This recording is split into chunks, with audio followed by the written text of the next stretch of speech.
Hello friends and welcome to the channel success achievement. Friends यहाँ पे हम discuss करने वाले हैं इंपॉर्टेंट अपडेट्स गाइस 31,661 सीटों को लेकर। यहाँ पे जो डिस्कस करेंगे कि वाकई इसमें डिटेल्स क्या है। और वहीं गाइस 69 शिक्षक भर्ती के अंतर्गत एसटी की बची 1133 सीटों को लेकर यहाँ पे हाई कोर्ट का काफ़ी अच्छा डिसीजन आया है गाइस। और 69 शिक्षक भर्ती के अंतर्गत सीएम का बयान हम डिस्कस करने वाले हैं। और 4000 पदों पर शिक्षक भर्ती आपको देखने को मिलने वाली है। वहीं डीएलएड परीक्षा कार्यक्रम घोषित हो चुका है और यूपीपीएससी एडमिट कार्ड जारी कर दिया गया है। तो गाइस सारी चीज़ें one by one detail discuss करने वाले हैं। अगर चैनल को पहली बार विजिट कर रहे हो आप तो बिल्कुल से गाइस चैनल को सब्सक्राइब करिएगा, बेल आइकन को प्रेस करिएगा ताकि लेटेस्ट वीडियोज़ के नोटिफिकेशन आप तक पहुँच सकें। गाइस यहाँ पे 31,661 सीटों को लेकर अभी भी क्लियरिटी नहीं है। और 69 शिक्षक भर्ती के अंतर्गत गाइस एक काफ़ी अच्छी चीज़ हुई है। जो एसटी की 1133 सीटें बची हुई थी उसको ऐड करने के लिए हाई कोर्ट ने सीधे से अपना ऑर्डर डिलीवर किया है, जिसमें सीधे से ये चीज़ें कही गई हैं कि जो एससी की सीटें हैं उसमें ऐड की जा सकती हैं 1133 सीटें। और इसमें सारा दारोमदार सरकार के ऊपर दिया गया है। तो गाइस ये स्थिति उत्पन्न हुई है कि यहाँ पे जो याचिकाकर्ता थे उनको अपनी पूरी जो डिटेल्स है वो प्रोवाइड करानी होगी सरकार को, और सरकार को जो एप्रोप्रिएट लगेगा उसके अकॉर्डिंग यहाँ पे एससी के अंतर्गत सीटें ऐड कर सकती है सरकार। तो गाइज़ ये चीज़ें क्लियर कर दी गई हैं कि 1133 सीटें एसटी की जो थी वो एससी में जोड़ी जा सकती हैं। और गाइज़ इसका ऑर्डर जो डिलीवर हुआ है ये गाइज़ कोड नंबर 22 के अंतर्गत था। और सर्विस सिंगल नंबर आपके सामने दिया हुआ है। और अमित कुमार एंड 143 अदर्स के नाम से ये केस आपका लिस्टेड था गाइज़। और फाइनली इसका ऑर्डर डिलीवर किया जा चुका है। तो गाइज़ ये चीज़ें बिल्कुल क्लियर हो चुकी हैं कि 1133 सीटों को लेकर हाई कोर्ट ने अपना डिसीज़न बिल्कुल क्लियरली पास आउट किया है। और ये आपका कल का डिसीज़न है, इसमें ये चीज़ें क्लियर हो चुकी हैं कि एससी में सीटें आराम से जुड़ सकती हैं। वहीं गाइज़ यहाँ पे अभ्यर्थी चाहते हैं कि 69 शिक्षक भर्ती की जो टोटल सीटें आपकी निकली थी, जितनी मेरिट लिस्ट बनी थी टोटल की ओवरऑल, उस पर पूरी पे भर्ती कराई जाए। और इसको लेकर आज धरना प्रदर्शन दिया जा रहा है। जो भी अपडेट्स होती है गाइस इससे रिलेटेड आउटकम क्या आता है इसका आपको डिटेल्स प्रोवाइड की जाएंगी। वहीं बात करें 69 शिक्षक भर्ती को लेकर तो गाइस ये चीज़ें मुख्यमंत्री के थ्रू आउट भी क्लियर की जा रही हैं। उनके थ्रू आउट स्टेटमेंट जारी किया जा रहा है कि भर्ती जो है वो कोर्ट में है और कोर्ट से स्टे जैसे ही यहाँ पे ख़त्म होगा भर्ती आगे बढ़ाई जाएगी। इसके पहले प्रशासन कुछ नहीं कर सकता है। तो गाइज़ अभी भी क्लियरिटी नहीं है कि 31,661 पदों पे भर्ती होगी या फिर टोटल सीटें ऑर्डर आने के बाद कंप्लीट की जाएंगी। तो गाइज़ अभी भी कन्फ्यूज़न की स्थिति बनी हुई है कि जो आपको 31,661 पे एक हफ्ते में नियुक्ति पत्र देने की बात की जा रही थी उसको लेकर संशय अभी भी बरकरार है। तो गाइज़ स्थितियाँ अस्पष्ट हैं। जो भी अपडेट्स होती हैं आपको प्रोवाइड की जाएंगी। वहीं गाइज़ बात करें तो 2 केसेस आज लगे हुए हैं आपके हाई कोर्ट के अंतर्गत, जिसमें एक मुद्दा आपका इकोनॉमिक वीकर सेक्शन को लेकर है। और इसमें गाइस ये बिल्कुल नया मामला कोर्ट पहुंचा है। इसमें एक और इकोनॉमिक वीकर सेक्शन को लेकर एक मुद्दा उठा था और कोर्ट पहुंचा था, उसमें सरकार के थ्रू आउट यहाँ पे काउंटर फाइल किया गया था। लेकिन गाइस एक बिल्कुल फ्रेश केस पहुंचा है इकोनॉमिक वीकर सेक्शन का जो 10% आरक्षण है उसको लेकर, और उसको लेकर कोर्ट में आज सुनवाई भी है। तो गाइस जो भी अपडेट्स होती हैं हियरिंग होगी तो डिटेल्स आपको प्रोवाइड की जाएंगी। वहीं बात करें यहाँ पे एक और केस है वो भी काफ़ी अहम है गाइस, और वो आपका इलाहाबाद हाई कोर्ट के अंतर्गत है। जो मामला आपका है जो गाइस कहा जा रहा है संशोधन को लेकर कि जिन्होंने संशोधन का की मांग की है उनके अगेंस्ट ये याचिका पड़ी है। क्योंकि गाइस काफ़ी ऐसे स्टूडेंट्स हैं जो कि अब हियरिंग में थे बीएड और बीटीसी। साथ ही साथ गाइस बात करें तो प्राप्तांक पूर्णांक में संशोधन के अगेंस्ट भी ये याचिका डाली गई है। तो फाइनली कह सकते हैं कि ये याचिका टोटली संशोधन के अगेंस्ट डाली गई है कि यहाँ पे कोई त्रुटि हुई है या फिर अपीयरिंग के स्टूडेंट है तो उनका संशोधन नहीं होना चाहिए। तो गाइज़ इसको लेकर जो भी डिटेल्स आती हैं आपको डिटेल्स प्रोवाइड की जाएंगी। वहीं गाइज़ सुप्रीम कोर्ट से आपका जो ऑर्डर रिजर्व किया गया है 69 शिक्षक भर्ती का उसको लेकर अभी कोई भी डिटेल्स नहीं है कि आपका ऑर्डर कब तक आ रहा है। वहीं गाइज़ डीएलएड की सेमेस्टर परीक्षाएं 30 अक्टूबर से आपकी शुरू हो रही हैं गाइस। फाइनली यहाँ पे सेमेस्टर लेट तो चल रहे हैं लेकिन इसके लिए आपका कैलेंडर जारी हो चुका है।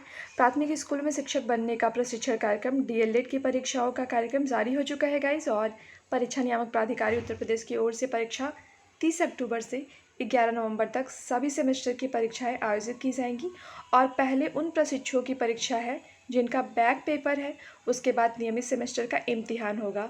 ज्ञात हो कि गाइस बेसिक शिक्षा राज्य मंत्री ने डीएलएड 2018 तृतीय सेमेस्टर व 2019 प्रथम सेमेस्टर के प्रशिक्षुओं का यहाँ पे कक्षोन्नति दी है। और परीक्षा नियामक प्राधिकारी सचिव अनिल भूषण चतुर्वेदी ने बताया कि बीटीसी बैच 2013 सेवारत मृतक आश्रित व 2014-15 डीएलएड प्रशिक्षण 2017 और 18 प्रथम सेमेस्टर अवशेष व अनुत्तीर्ण की परीक्षा 30 अक्टूबर से 1 नवंबर तक होगी और पहले दिन 2, दूसरे और तीसरे दिन 3 प्रश्न पत्र की परीक्षाएं होंगी।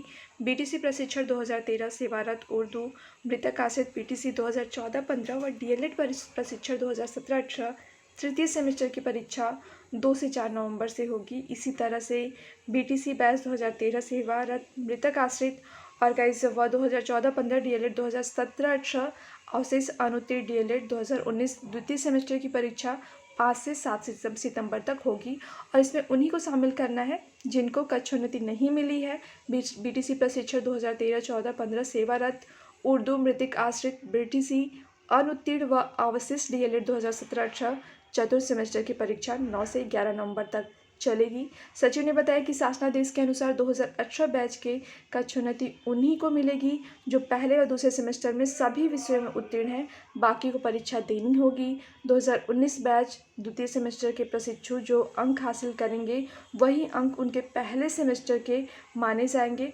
अब प्रश्न पत्र और परीक्षा केंद्र निर्धारण की प्रक्रिया शुरू हो गई है। तो गाइज यहाँ पे सारी डिटेल्स क्लियर करते हुए आपके डीएलएड का एग्ज़ाम कराया जा रहा है कंडक्ट और यहाँ पे फर्स्ट सेमेस्टर और थर्ड सेमेस्टर को पदोन्नति का यहाँ पे प्रोसीजर अपनाया जा रहा है। और यहाँ पे गाइज ये है कि पदोन्नति उन्हें ही मिलेगी 2018 के अंतर्गत बैच का जो कि किसी में भी उनका बैक पेपर ना लगा हो।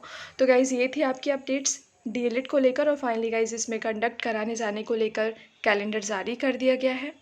और गाइज अब परिषदीय शिक्षकों के पारस्परिक तबादले 22 को और बेसिक शिक्षा परिषद के शिक्षकों का पारस्परिक तबादला यहाँ पे गाइज 22 अक्टूबर को जारी होगा। परिषद में 9,641 शिक्षकों को भी सहूलियत दी है और बीएसए ने यदि गलती से पंजीकरण असत्यापित या निरस्त कर दिया तो समिति से लेकर अनुमोदन लेकर कार्रवाई की जा सकती है। तो गाइज़ फाइनली यहाँ पे सारी चीज़ ट्रांसपेरेंसी के साथ हो रही हैं और यहाँ पे तबादले की जो कार्रवाई है प्रोसीजर है वो जल्दी आपका कंप्लीट हो जाएगा।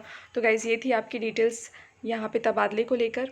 वही गाइस कोविड स्वघोषणा पत्र के साथ ही परीक्षा में अनुमति मिलेगी और एसएससी ने कंप्यूटर बेस्ड परीक्षाओं के लिए जारी किया दिशा निर्देश।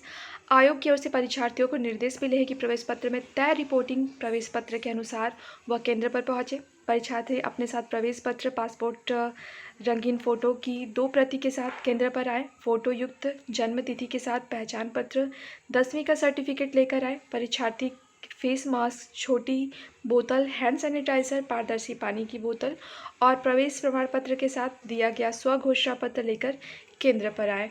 तो गाइज़ ये थी पूरी डिटेल्स आपकी। और गाइज़ वहीं जल्द भर्तियां शुरू कराएगा उच्चतर शिक्षा सेवा आयोग और इसके अंतर्गत गाइज रिक्त पदों की संख्या का निर्धारण अंतिम चरण में है।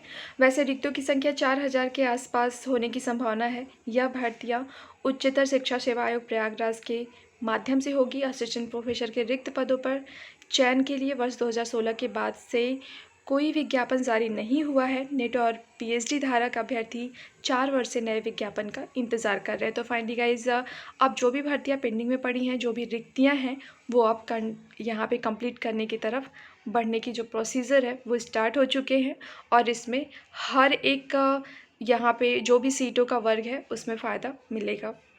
और गाइज त्योहारों से पहले कंपनियों में भर्ती के बम्पर अवसर मिल सकते हैं और गाइज इसके तहत है ई-कॉमर्स में 3 लाख नई नियुक्तियां हैं और आईटी बैंक में भी मौके और वर्चुअल यहाँ पे हायरिंग पर जोर दिया जा रहा है। तो गाइज फाइनली अच्छी खासी वैकेंसीज़ आपको देखने को मिलने वाली हैं। कोरोना वायरस के चलते भारत समेत दुनिया भर में जॉब मार्केट पर बहुत से ऐसा बुरा असर हुआ है और सिर्फ भारत में ही लाखों लोगों को अपनी नौकरी से हाथ धोना पड़ा है। लेकिन एक बार फिर से स्थिति में तेज़ी से सुधार हो रहा है। त्योहारी सीज़न को देखें तो कंपनियां तेज़ी से नई भर्तियां करने में जुट गई हैं और यहाँ पे गाइज इसको लेकर डिटेल्स आपके सामने दी गई है और फाइनली अच्छी खासी आपको यहाँ पे भर्तियां देखने को मिल सकती हैं। वहीं गाइज़ 69 शिक्षक भर्ती की बात करें तो ये उन अभ्यर्थियों के लिए भी सिर दर्द बना हुआ है जो मेरिट लिस्ट में है और उनके लिए भी जो नए शिक्षक भर्ती का इंतज़ार कर रहे हैं। तो गाइज़ बहुत ज़्यादा ज़रूरी है कि 69 शिक्षक भर्ती कंप्लीट हो ताकि नई वैकेंसी भी देखने को मिले। तो गाइज़ जो भी अपडेट्स होती है 69 शिक्षक भर्ती को लेकर आपको सारी अपडेट्स प्रोवाइड की जाएंगी। गाइज़ वीडियो को लाइक करिएगा, शेयर करिएगा, चैनल को सब्सक्राइब करिएगा और बेल आइकन को प्रेस करिएगा ताकि लेटेस्ट वीडियोज़ के अपडेट्स आप तक पहुँच सकें।